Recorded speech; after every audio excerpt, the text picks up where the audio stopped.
Coucou tout le monde, j'espère que vous êtes en pleine forme aujourd'hui. On se retrouve avec Laure, Laure qui va nous partager son histoire, comment elle a vécu l'accompagnement, donc sa vie avant l'accompagnement, comment elle a vécu justement ces 3 mois et quels ont été ses résultats aussi bien physiques que émotionnels. Vous allez voir qu'il y a de belles surprises. Coucou Laure, Coucou! comment tu vas Laure? Eh ben super bien, Eh bien super génial, bien. super. Merci Laure de vouloir bien partager ton histoire là sur le groupe. Est-ce que tu peux te présenter, Laure, s'il te plaît, pour les personnes qui ne te connaissent pas? Oui, alors du coup, je suis Laure, pas de nouveauté. J'ai 42 ans, maman de deux enfants de 4 et 2 ans. Quand j'ai démarré l'accompagnement, j'étais en congé parental. Là maintenant, j'ai tout plaqué, mon boulot, tout. Donc je suis libre comme l'air et je me réinvente. Voilà. Ok, génial, super. Super, Laure. Est-ce que tu peux nous raconter, s'il te plaît, Laure, ta vie avant l'accompagnement? Qu'est-ce que tu vivais de challengeant? Qu'est-ce que tu vivais d'inconfortable? Est-ce que tu peux nous dire un petit peu comment était la Laure avant l'accompagnement? Quand j'ai vu tes premières vidéos sur Facebook, j'étais donc en congé parental et je commençais à m'encrouter dans ma vie, si je peux dire ça comme ça. Ouais. Voilà, je me faisais un peu, je me noyais dans ma routine, j'avais plus trop envie de faire grand-chose. J'ai vécu, enfin, au boulot, ça se passait pas très bien, c'est ce qui m'a fait prendre un congé parental et au final, je me posais beaucoup de questions sur mon futur. Enfin voilà. Donc en gros, j'étais pas dans une dépression ni dans un burn-out, bien loin de tout ça, mais juste un peu dans le bad, quoi. Voilà, je n'avais pas trop l'énergie pour remonter et du coup, voilà, je me suis dit, ben, qu'est-ce que je vais faire de ma vie? Et j'avais pas du tout envie de rester comme ça. Et d'un coup, tu es apparu. Donc, et là, je me suis dit, ah bah tiens, pourquoi pas? Ok, Et c'est vrai que ça a résonné, le lien émotion et kilo. Voilà. ok, ok. Qu'est-ce qui a résonné le plus en toi? C'était attiré par la perte de poids ou justement la gestion des émotions? Qu'est-ce qui t'a attiré le plus, toi, alors? La perte de poids, c'est quelque chose que je connais depuis toujours. Donc, le surpoids, je veux dire plutôt. D'accord. Donc, c'est pas réellement ce qui m'inquiète le plus parce que j'ai appris à vivre avec, j'avais déjà fait plein de choses. Bah, comme tu le dis dans ces vidéos, c'est déjà fait plein de choses et toujours repris finalement le poids que j'avais déjà perdu. Ouais. Ce qui m'a plus interpellée, c'est vraiment la gestion émotionnelle. L'envie de me sortir de mon cercle vicieux où ça va bien, puis ça va moins bien, puis ça va bien, puis ça va moins bien. Donc voilà, je vais plus. Puis bon, bah, la perte de poids, c'était forcément la cerise sur le gâteau, quoi. Ouais. Donc je pense que c'est plus, oui, la gestion émotionnelle et le fait de me mettre le coup de pied aux fesses qu'il me fallait à ce moment-là. Ok, d'accord. Ça marche. Est-ce que tu peux peut-être nous raconter, pas une anecdote, mais quelque chose que tu vivais qui était vraiment inconfortable pour toi et qui faisait qu'à chaque fois, tu allais moins bien ou tu te sentais mal? Est-ce que tu pourrais nous parler de ça? Oui, oui, oui. Alors bah, du coup, déjà mon échec professionnel, si je peux appeler ça comme ça, c'est j'étais voilà, une mésentente avec ma responsable, on n'était pas alignés et du coup, voilà, j'ai été vraiment, enfin, je l'ai vraiment vécu comme un échec. C'est quelque chose sur lequel j'arrivais pas à passer au-delà. Et du coup, il y a eu ça. Et puis, bah, les enfants, voilà. Les enfants sont des bons miroirs. Et c'est vrai que ça m'a amené à sortir de ma zone de confort. Et du coup, la gestion des crises de mon fils, par exemple, qui, comme tout enfant de 4 ans, est dans l'émotionnel et uniquement dans l'émotionnel. Et ben, nous, on arrive avec notre ballotin de soucis. Et puis, ben, on se confronte à un enfant de 4 ans qui, bah, lui aussi, a ses émotions qu'il ne sait pas gérer. Et voilà, enfin, c'était assez conflictuel. Et c'est des choses que je n'arrivais pas à gérer. Et moi, j'ai beaucoup besoin d'explications et je ne pouvais pas expliquer ce qui se passait. Ouais, ok. Lui arrivait énervé, moi j'arrivais énervé, puis ça monte, ça monte, ça monte. Et puis jusqu'au. Ouais, bien Voilà. sûr. Et Ouais, après, ben, on laisse couler et on s'excuse et on comprend pas et on est un peu dans notre. Alors, j'ai fait des choses en discipline positive, en plein de choses, mais je n'avais pas réellement travaillé sur moi. ouais, Et finalement, cet accompagnement, il m'a permis de comprendre plein de choses ouais. sur moi, sur mon passé, sur la Laure que j'ai envie de devenir. Et Ouais. du coup, ça a ouvert plein de portes pour ça, quoi. Ok, génial. Ok, super alors. Top. Du coup, donc tu rejoins l'accompagnement. 3 mois, c'est cool. Euh, Oui. est-ce que tu peux nous dire déjà comment toi, tu as vécu l'accompagnement et quels ont été voilà, les déclics, les réussites que tu as pu avoir pendant tout au long de ces 3 mois?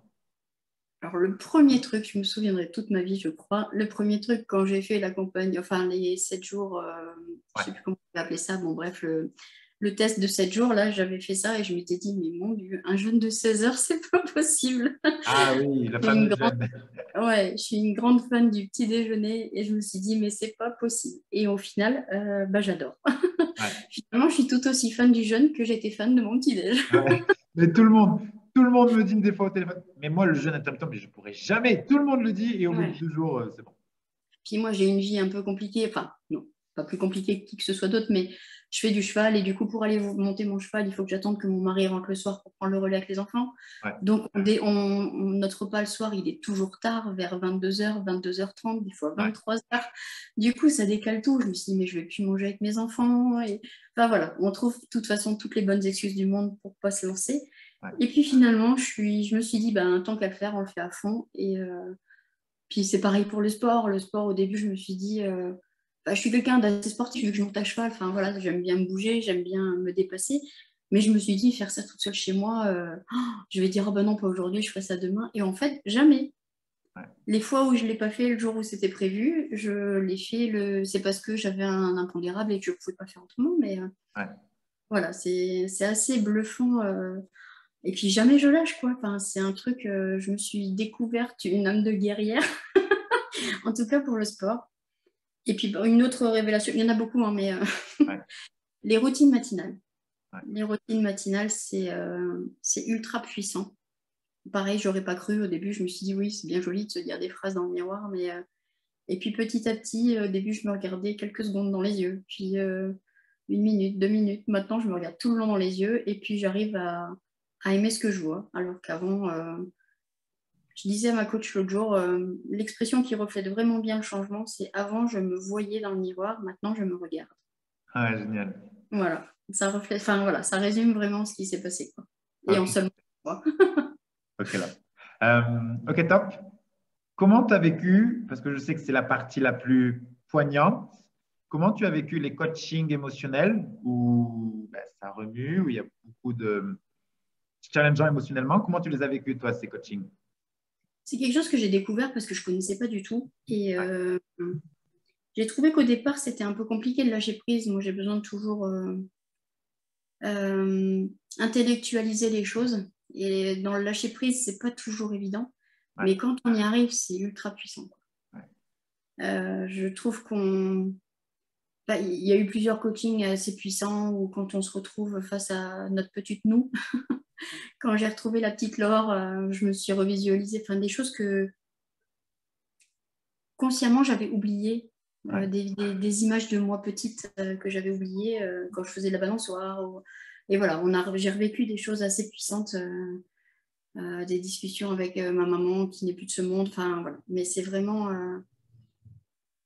c'est violent, c'est douloureux, on pleure beaucoup. Des fois, quand je sors, mon mari me dit, t'es sûre, ça va? Mais en fait, ça remue, mais ça remue dans le bon sens. Voilà, il n'y a pas de mots, je pense qu'il faut le vivre en fait. Ouais, c'est ça. C'est compliqué de l'expliquer, c'est vrai. C'est compliqué d'expliquer parce que c'est comme quand on croit aux esprits ou enfin voilà, sans l'avoir vécu, on ne peut pas savoir. Ouais, exact. Je suis d'accord. Mais c'est super puissant. Ok. Super, Laure. Du coup, il y a 3 mois qui s'écoulent. Est-ce que tu peux déjà nous partager tes résultats physiques, s'il te plaît, Laure? Oui, grande victoire parce que celle-là, je n'y attendais pas. Donc moi, j'ai perdu 11 kilos. Génial. Je ne sais plus ce que Hop, j'en étais où 10 cm de tour de poitrine, quand Mhm. même. 6 cm de tour de taille, 4 cm de cuisse de chaque côté, à peu près, quelques dizaines de Ouais, centimètres, dixièmes de centimètres, et 9 cm de tour de hanche. ok. Génial. Voilà. Ok, super. Euh, ok, super. Pour celles qui nous regardent, peut-être, est-ce que tu peux expliquer comment tu t'es senti pour perdre ces kilos? Est-ce que tu as eu l'impression d'avoir mis tout ton focus sur ton poids, de te battre avec l'alimentation? Comment ça s'est passé à ce niveau-là? Eh bien non, justement pas. C'est que justement, ayant des enfants en bas âge, les goûters sont tentants. Alors oui, de temps en temps, on craque un peu. Mais la notion que j'ai bien compris, et ma coach m'a bien aidé pour ça, c'est que quand il y a un anniversaire ou quoi, ben, on mange un bout de gâteau. Du coup, ben, le repas d'avant, quand on l'anticipe, on peut supprimer les féculents du repas d'avant. Mais ce qui est génial, c'est qu'on continue à se faire plaisir. Ouais. Là, pour la petite histoire, je reviens d'une semaine de vacances. Je n'étais pas maître du tout de ce qu'on mangeait. Ouais. Il n'y avait pas de légumes à tous les repas. Il y avait de la salade, mais c'est pas réellement un légume. Enfin bref, je n'étais pas maître de ça. Il y a eu des apéros à tout va. Je n'ai pas pris de poids pendant une semaine de vacances. Yes. Mais parce que il y a ce jeûne, je pense, et puis parce qu'on a pris les bonnes habitudes. Et j'ai pas eu de manque. Et quand j'avais besoin d'un carreau de chocolat, je prenais mon carreau de chocolat histoire de se faire du bien. Je m'inquiétais pour l'anniversaire de ma fille. Et du coup, bah, Martine m'avait dit, bah non, c'est pas grave, t'inquiète pas, fais un gâteau, puis mange un bout de gâteau. Et surtout, Ah oui. prends du plaisir. Et c'est vraiment ça, c'est que faut pas oublier de se faire plaisir et finalement, ça paye.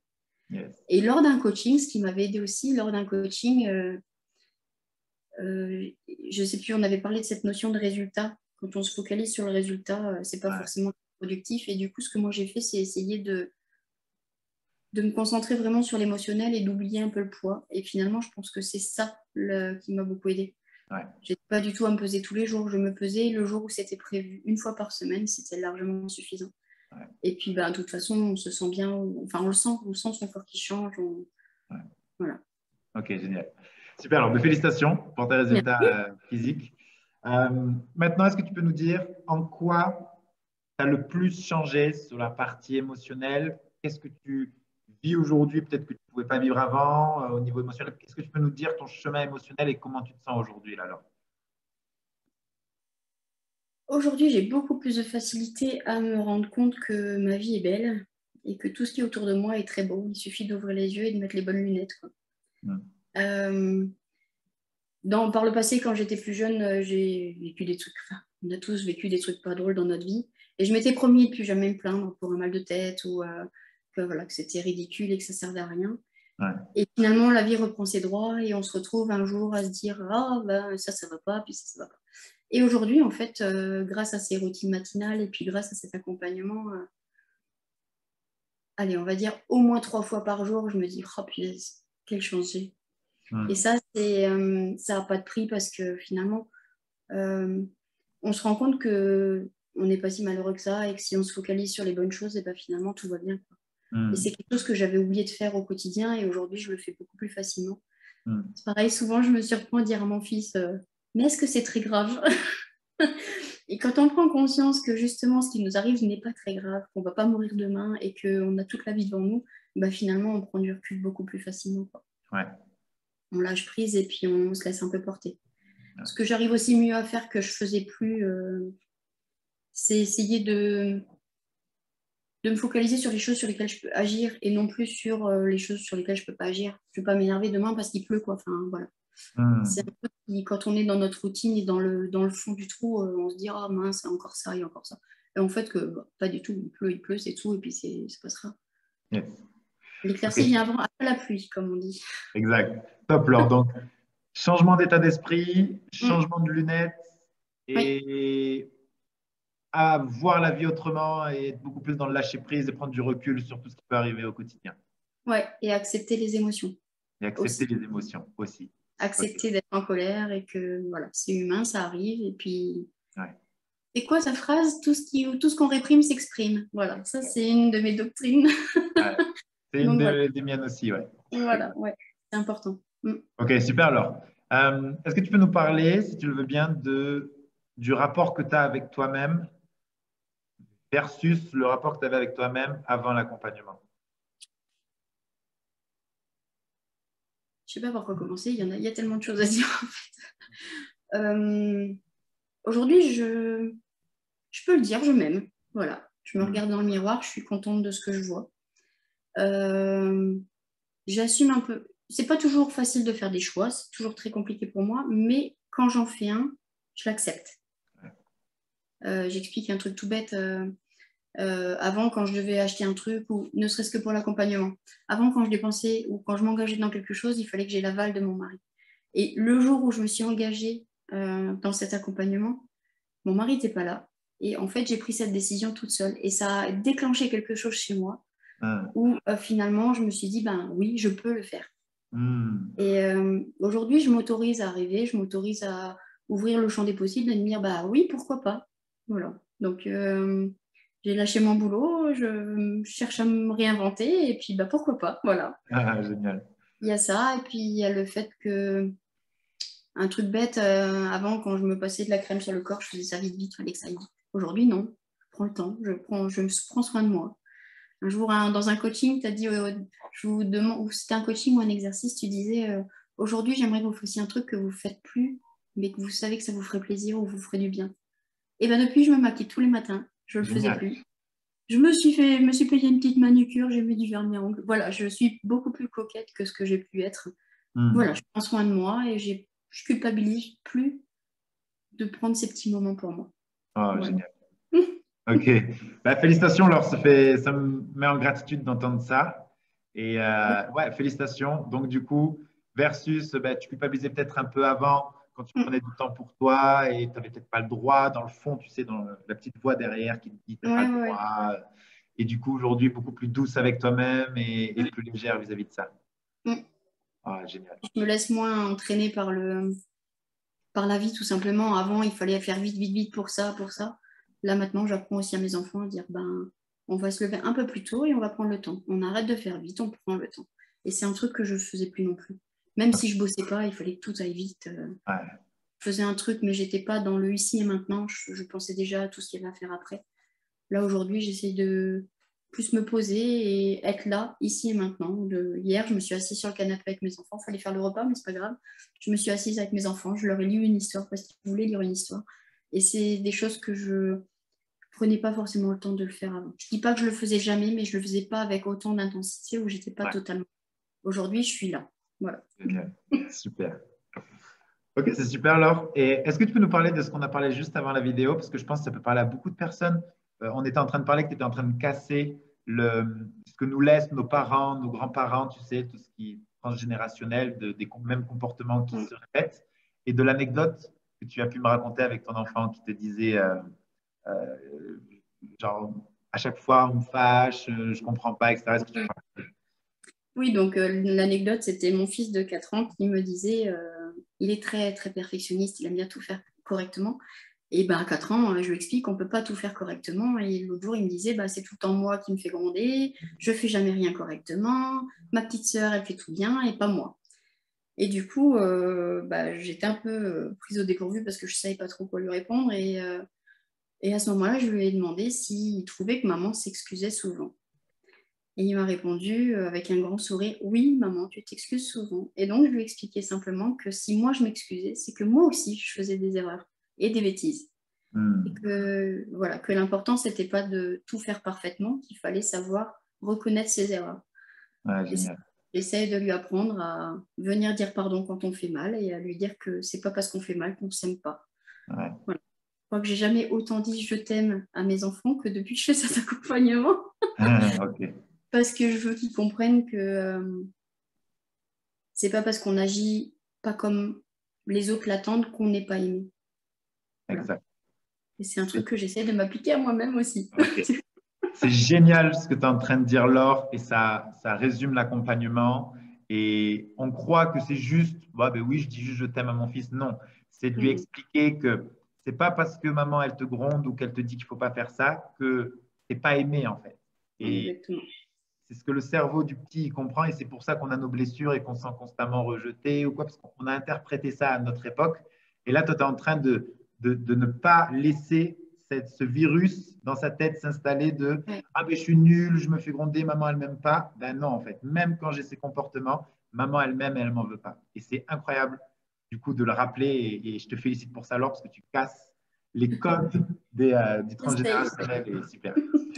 Tu réécris ton arbre généalogique, Laure. Je suis à la bonne école. Euh, Bon, ok, ben, je te félicite vraiment, Laure, hein. Je te félicite pour ton parcours. C'est vraiment inspirant, vraiment top. Euh, S'il y a une personne, Laure, qui nous regarde et qui se dit, oui, mais moi, je ne sais pas si je vais y arriver, j'ai pas confiance, et puis j'ai déjà essayé beaucoup de choses, qu'est-ce que tu lui conseillerais à cette personne? Bah, de se lancer, de commencer déjà par le challenge des 7 jours. Ouais. Je l'ai souvent mis d'ailleurs parce que je continue à regarder un peu les messages que tu mets sur le groupe. Ouais. J'ai souvent dit aux gens, essayez, vous verrez bien quoi. Ouais. Enfin, c'est un truc que la vie nous apprend, c'est qu'il n'y a aucun enseignement qui est plus important et plus ancré que celui qu'on se fait à soi-même. On apprend de nos erreurs. Et du coup, bah là, j'ai envie de dire aux gens, ben, lancez-vous et puis essayez, vous verrez bien. On aura beau dire tout ce qu'on veut, s'ils n'essayent pas, ils ne le sauront pas. Oui, c'est sûr. Moi, je l'ai vécu et franchement, s'il y a un truc que je ne regrette pas dans ma vie, c'est d'avoir fait ce truc-là. Génial. Ça m'a remis en phase avec mes valeurs hautes. Je reprends encore tes mots, hein. Comme quoi c'est bien ancré. Ouais, je pense que on peut que sortir grandi de tout ça. De toute façon, même si on perd pas, même si j'avais pas perdu ce poids-là, j'ai gagné tellement à côté finalement que on sort que gagnant. Enfin, je vois pas en quoi quelqu'un pourrait dire ben oui mais non quoi. Ouais. Enfin, si jamais il y en a un jour, je voudrais bien qu'ils me le disent parce que je vois pas comment. Ouais, génial, super. Je te remercie, Laure. Merci beaucoup. C'est moi qui te remercie. Euh, Et toute ton équipe aussi, parce qu'il ne faut pas oublier oui, qu'on n'est jamais seul. oui. Et ça, c'est super important. Et tout le monde est bienveillant. Et Ouais. les coachs, le groupe, les échanges avec les personnes qui vivent la même chose au même moment, c'est super enrichissant. C'est une sacrée belle aventure humaine, quoi. Ouais, super. Super, je te remercie, Laure. Est-ce que tu peux nous dire le mot de la fin que tu as envie de partager et on se quittera là-dessus? Il y en aurait tellement. Une dernière victoire que j'ai envie de partager, c'est quand les autres nous font remarquer le changement, qu'il soit physique ou intellectuel. J'ai eu un message de ma sœur. Je me permets juste de le lire parce Laure, que j'en ai pleuré tellement c'était beau. Que je le trouve d'abord. Tu as passé les vacances avec elle, c'est ça? Oui, j'étais en famille là pendant une semaine avec ma sœur, avec un peu tout le monde. Non, c'était pas ça, c'était quoi? Hop. Ah, j'ai oublié de te dire à quel point ça m'a fait plaisir de vous voir, heureux et zen. Je suis fière, je suis super fière de toi et de tes choix, de ton parcours et de tes résultats. Je suis admirative. Voilà. En gros, on a, entre sœurs, je pense qu'on partage toujours un peu les mêmes dossiers, les mêmes baluchons. Et du coup, on a beaucoup parlé et ça lui a fait du bien, ça m'a fait du bien. Et son message après m'a mis les larmes aux yeux parce qu'en fait, finalement, c'est dans le regard des autres qu'on mesure l'ampleur du chemin parcouru. Oui. Faut pas oublier d'être fier de soi. Je sais ce que j'ai fait, je sais l'énergie que j'y ai mis et l'intensité que j'y ai mis. Mais quand les autres le remarquent, ça prend encore plus de sens. Ouais. Donc voilà, c'était ça le mot de la fin. C'est génial. C'est génial. Mais je te remercie, Laure. Merci beaucoup pour ton témoignage. Je pense que ça va inspirer et motiver plus d'une personne. Donc voilà, je te remercie, Laure. Je te félicite pour tes résultats et on vous fait des bisous avec Laure. Ciao, ciao tout le monde. Ciao, ciao.